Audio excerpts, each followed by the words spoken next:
Yaklaşmakta olan 3 aylar münasebetiyle Umut Kervanı olarak başlatmış olduğumuz mazlum mağdurlara yönelik gıda çalışmalarımız için tüm hayırseverlerden bu hususta yardımlarını ve desteklerini bekliyoruz.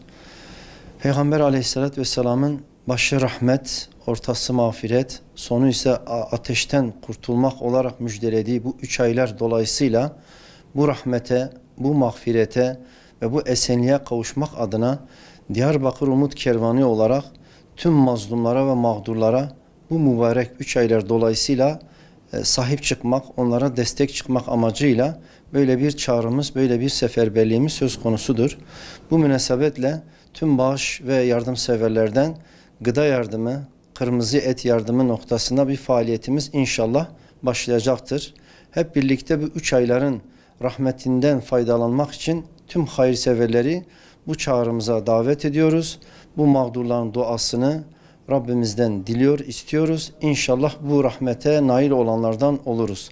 Şimdiden yapacağınız bu yardımlar için de Rabbim İzzeti dergahında kabul eylesin. Teşekkür ediyoruz. Allah razı olsun.